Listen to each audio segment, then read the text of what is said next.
Hi, everyone. Thank you for visiting our video chat today. Today, we are very excited to have Steve Puttrich with us. Steve Puttrich has been a member of the Plein Air Painters for quite some time. I've known Steve since the very beginning of my plein air experience, meeting him up at Madeline Island School of Art with the great watercolorist Thomas Schaller. So I'm very happy to have this conversation with him this morning. Hi, Steve. Hi, Mary. Good to be here.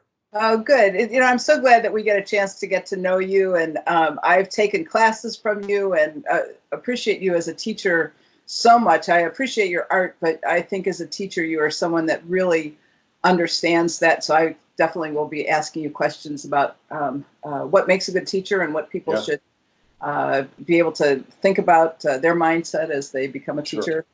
And I also know that you've been judging plein air events, so I think talking about what you look for as a critic and as a judge will be very helpful. But let's just start at the beginning and tell me how you got into art and especially into plein air. Oh boy, I've always been an artist. My parents encouraged me to keep drawing, and I think that's where the seed was ultimately planted. I went to the American Academy of Art, met my wife there, Bobby Puttrich, which you know, and we've had another video chat with. Which, yeah, it was a very good chat with her. And well, right out of the American Academy of Art, I landed a job with Parsons Engineering in 1981. So this is going way back. And my job was architectural illustration. So yeah, I have I'd say about 2 decades worth of painting experience, taking engineering drawings, rendering them up in either marker, gouache, acrylic, or watercolor. And as the turn of the century happened, we all landed into the computer world as well, and the arts transferred pretty quickly from the hand-drawn art to the computer. So at that time, I'd say around 2000, Bobby saw that I was painting less and less, on the 9-to-5 job, and she says, "Well, let's continue the painting and let's pick up this equipment for plein air." And so we started painting as we would travel for the company. We would haul our plein air painting equipment with. We would usually go a day early or stay a day late and paint in the areas that we were at. And it was super fun. We learned an awful lot. And then I'd say about 2010, 2011, we started going on workshops, and we really enjoyed those, either with Marcia Burt. Libby Tolley was is a famous artist out in California that we've gone through a number of workshops with. Ray Roberts, as well as Peggy Kroll Roberts, also was one of our teachers. We had all the plein air painting conventions too were phenomenal, learning experiences for any artist at any level, really. So those really kind of melded our plein air approaches to painting currently. And in my former business with Parsons, I had gotten into Toastmasters, into presentations, and just kind of naturally led to teaching and presenting skills. So that kind of all led right into my love for teaching. That makes a lot of sense to me. Yeah. So my current job, I was a manager and a leader of a team of about 25 creatives. Mm. So I enjoy doing that, and just kind of natural progression to teaching workshops. Well, that also tells me that you had some experience in giving critiques. And Yes. when the money depended on it. Yeah.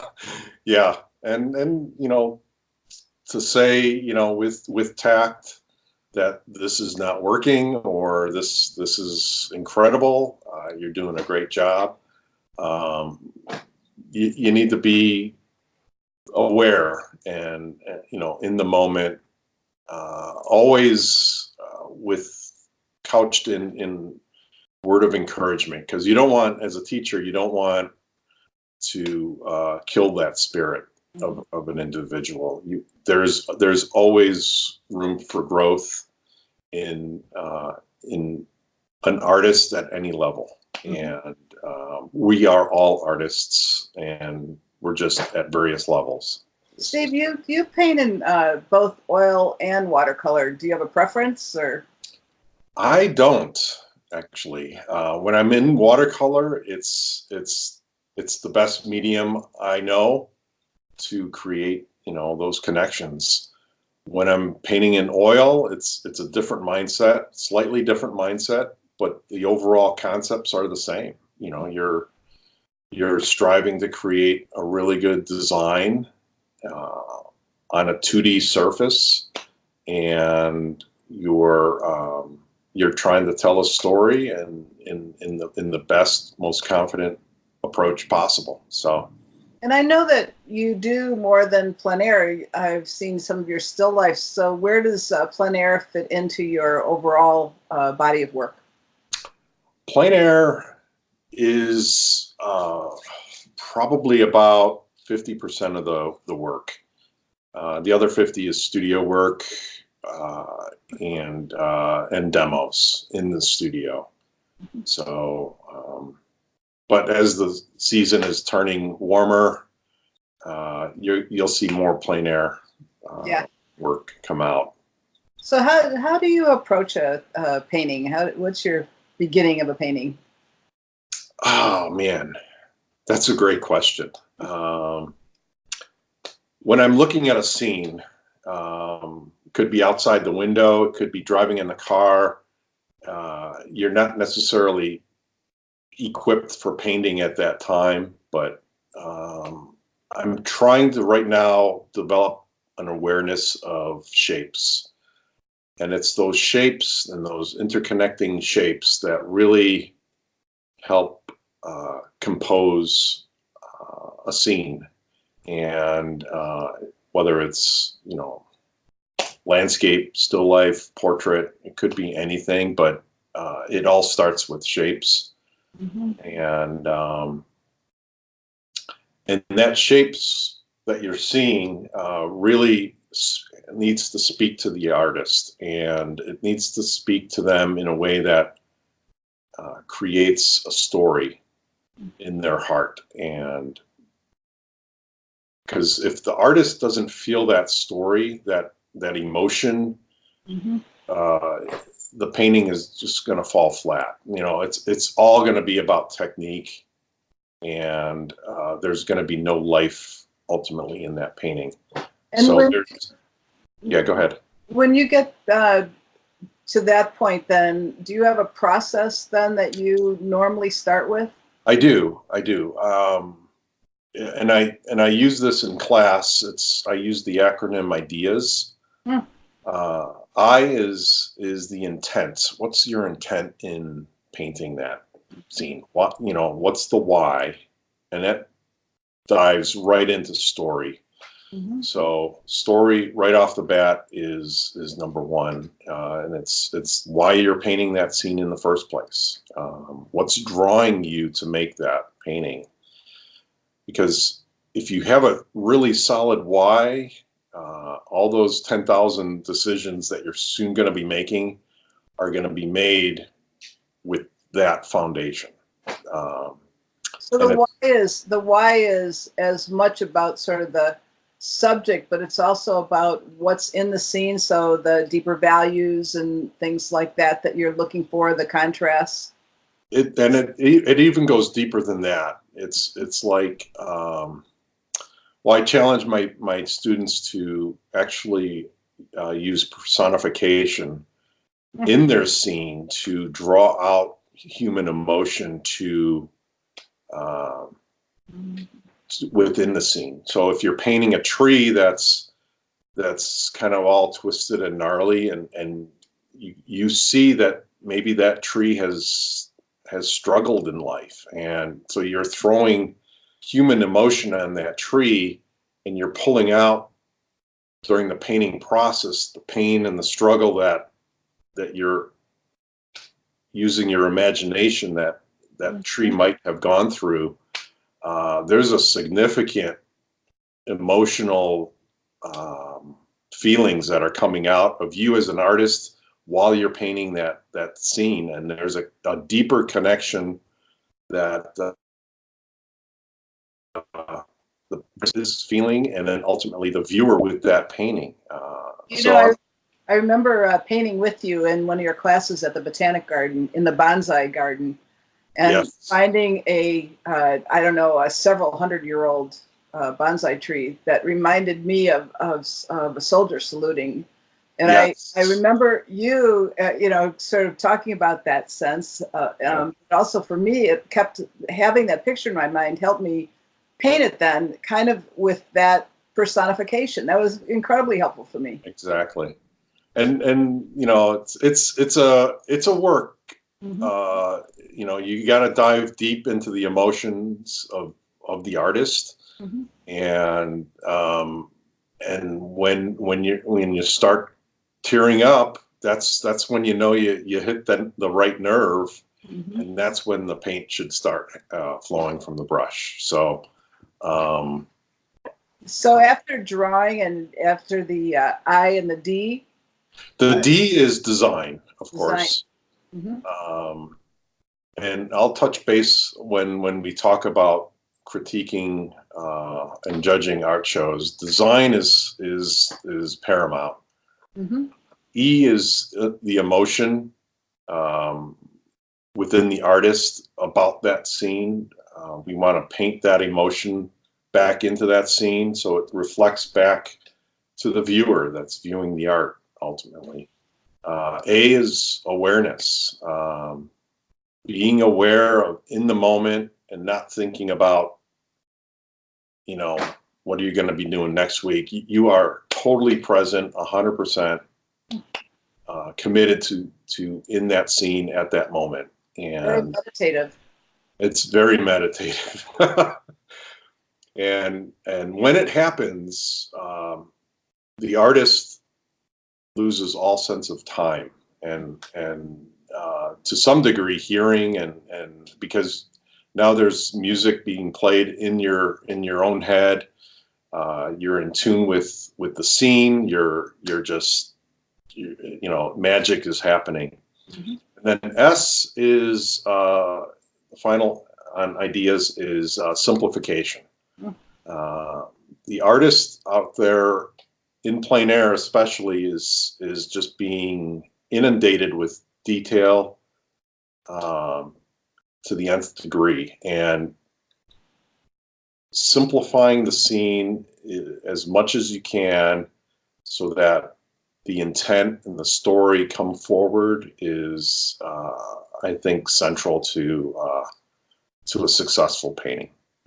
So Steve, just even listening to those thoughts, and where does this sense of spirit, that's how I feel it sort of from you, but where does that come from? What is it from you?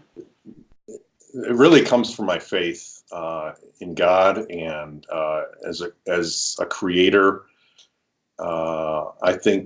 I believe that the Creator has created us in the Creator's image. So we are drawn to create, and it's been given to us by God, I believe. And every piece of art that we create is ultimately, you know,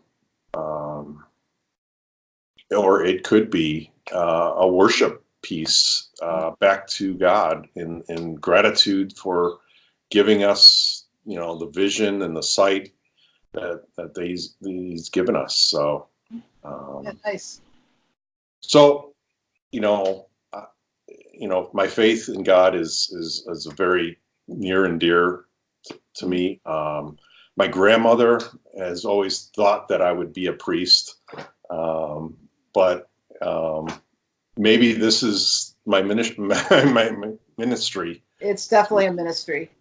Really, 'Cause you're really doing art and soul here. So yeah. I don't want to come across, too preachy or I want to treat that with a light touch, but it is important to me, and I share it as much as I can.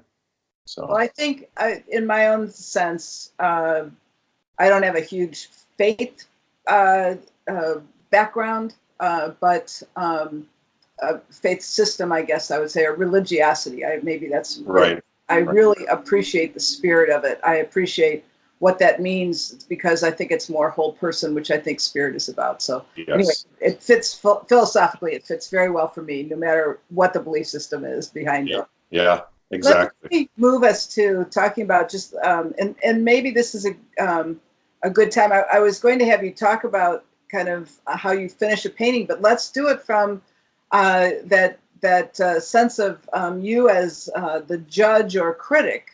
Mm-hmm. What do you look for in a painting, and what's your thoughts? That's a great question. And then I'll give an example of a recent couple of years ago. I judged the Schamburg plein air event, and after judging, I presented this 3-point process that I go through as I'm looking at the art, and it just was really evident as to the winners on that show, and it just came across to me pretty clear who the winners were and why they received the award that they did. But the 3 items are story, freshness, and design. Mhm. And story is, we mentioned briefly about the intent. Where's the why? Why are you painting that scene in the beginning? Am I, the viewer, am I transported into your story? Is my eye being transported around the painting itself? Am I pleasantly surprised by what I'm seeing as my eye travels through the painting? Do I see the story? Is there a connection there?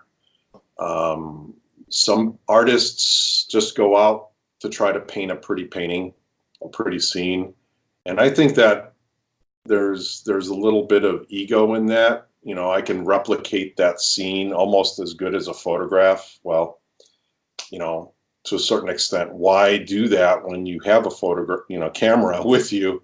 Just take a picture if that's what you really want. But the artist is I think given much more of a challenge to themselves if they try to communicate a story. Mm-hmm.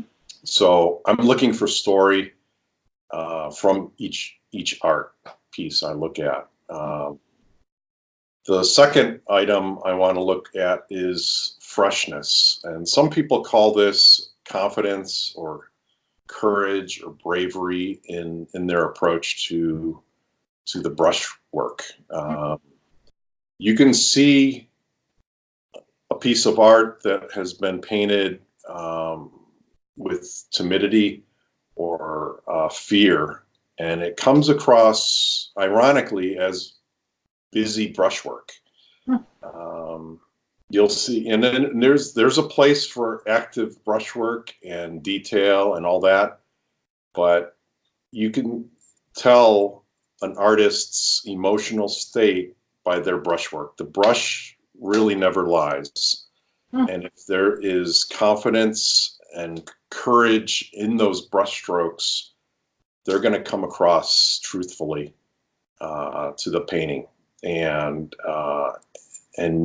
if you're viewing a painting that has been painted with confidence and courage, there's a beautiful transaction that happens to you, the viewer, in that you're given confidence and courage in life just from viewing that painting.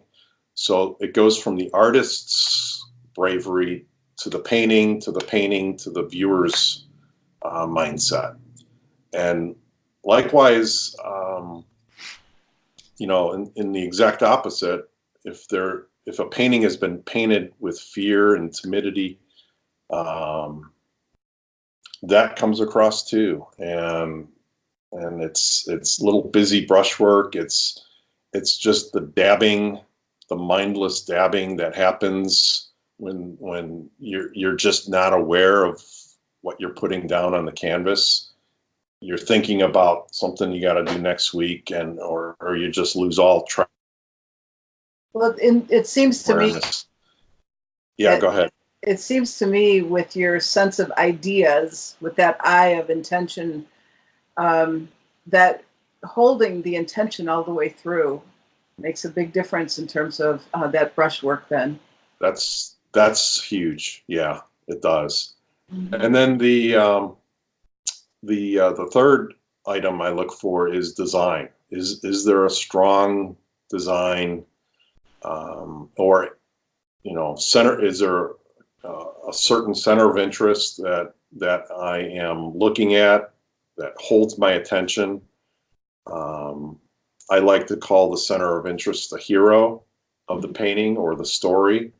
Are there conflicting heroes in that painting? Is my eye going back and forth, ping-ponging between multiple centers of interest?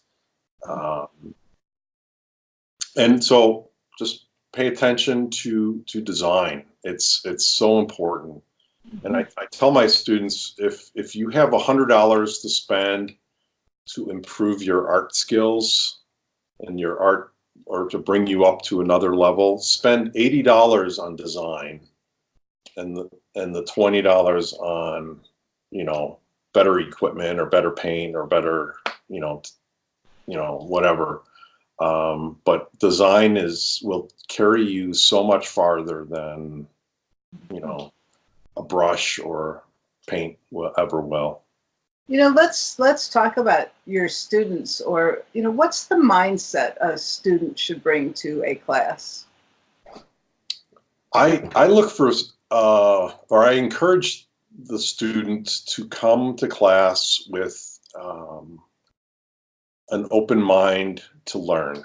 Not to paint a pretty painting each time out, but to learn the lesson that the teacher is teaching that day, to experiment with different techniques, perhaps new approaches. To this day, I took a plein air painting class with Errol Jacobson several years ago, and I remember one day all we painted was grayscale paintings, just value studies, and I take those lessons with me to my students. So Errol's a great teacher, so if you ever have a chance to take one of his plein air painting classes, do so. I've done it, and I did exactly that. I did an alley, black and white. But value studies are so important to really understand, and not having to worry about color, and just to learn values is so important. It's my sense that I've been taking classes now for 5 years. And I've had this sense of needing to kind of slow down on classes to kind of figure out what it is that I know and I don't know at this point. And so I'm feeling like even the selection of the teacher is critical now. And before I would pick it because they had a good, I like their paintings or something like that. Any thoughts about how to select a teacher? Yeah, I would find a teacher that there's a connection to their art, number one. Um, if they're actively painting, if they're teaching regularly, um, those are pretty good teachers. Mm-hmm. If you get some good reviews, all the more confident that you can go with them in confidence and learn something from them. I'm not one to um, go from workshop to workshop to workshop, because you're right, you're going to get saturated to a point where you don't know what you know, and you're going to be going there. The next painting, you're going to go out and just be really confused. You're going to get saturated with data, and that's not what you need for creating a really unique painting that connects to you as the artist, and then to the viewers themselves. Yeah, So I found that I really needed at the very beginning to get as much kind of experience and just try to figure out why I was painting really, and what the plein air was. I knew I wanted to be outside. As I got more along, I knew that I needed to really learn how to paint, how to draw, how to do all those fundamentals, which then the fundamentals program at the Palette and Chisel was very important to me, and trying to almost get a art degree, at this point in my life, mhm. and continuing then to find teachers that I really could truly learn from. So Yeah, that's yeah, when I think taking your classes for me was very critical, because you seem to understand sort of where, maybe like where I was, but I was very different from the other students who also you seem to understand. So I just yeah. want to sort of say thank you for that. Well, thank you. Thanks for coming. Yeah, glad I've been there. So, and I'll probably be there again. Yeah, yeah. So tell me, what's up for you now? I know Cedarburg is, we're in 2019 right now. It's in 3 days. You're We're there getting ready for Cedarburg. Bobby and I are going up Saturday, and painting, or are you judging? no, painting this time. Good. Yeah. And I love the competition. Just again, from my marketing career, I thrive on competition. So I really enjoy the quick paints, the air of camaraderie, and yet there's a slight competitive edge to it. And I thrive on that. Some artists don't like that, but my wife, she just likes to go out there and paint and have a fun time. I like a little bit of edge to the event, and these Cedarburg provides that perfect balance, I think. It's 2 hours away from Chicago, so there's a little travel, but you arrive there and it's like you're in a whole nother country almost. It's a beautiful community up there, and warm, welcoming people, and that Oh, the support whole the town comes arts. out. Yeah. Yeah. The whole town comes out, and you have the Oh, mill it and does. the river, and it's awfully nice. Yeah. Yeah. Yeah. And we're gonna have great weather Saturday and Sunday. Saturday maybe. Sunday is going to be gorgeous. So that's where the quick paint is. I would encourage anybody to come up to see 150 artists paint the downtown area of Cedarburg, Wisconsin. It's a beautiful day, and you see a couple hundred pieces of art being made all in a few hours. So besides Cedarburg, what's next? Um, well, Bobby and I are taking a little trip up to Sonoma, have a little R&R time. Then I think we've got Dexter in August, and Michigan. Dexter, Michigan. And then in September, I'm teaching up at the Peninsula School of the Art watercolor class, October 4th through the 7th. It's a 4-day workshop, super fun. you want to sign up, I think there's some spaces left. I'd love to have you. And October is October 7th through 12th is the Barrington paint out. We're working on getting that notice up and out so people can sign up for that. We're looking for about 30 artists to sign up for that. And then Northbrook. I think Northbrook is going to have another one this year as well, which is always fun. Yeah, good. Well, that sounds like a full season. Yeah. Yeah. Good. Oh, and next year I've got, if you are up in Cedarburg, Wisconsin, make sure you go into the Cedarburg Art Museum. Deke Palachek has a solo show there this year. I would highly recommend seeing that show. She's a phenomenal artist, and the work that she has really shows the mind of a plein air artist in getting a single scene painted multiple times in different ways. Nice. So get some good insight from that. And I'll be up in Cedarburg Art Museum next year as a solo show. Nice. Yeah, that sounds wonderful. Yeah. Yeah. Well, Steve, thank you so much for taking the time to talk with us. And Great. My pleasure, Mary. Sure. And we'll see you soon somewhere out doing a plein air. Yeah. We'll see you. All right. Thanks. Bye. Bye-bye.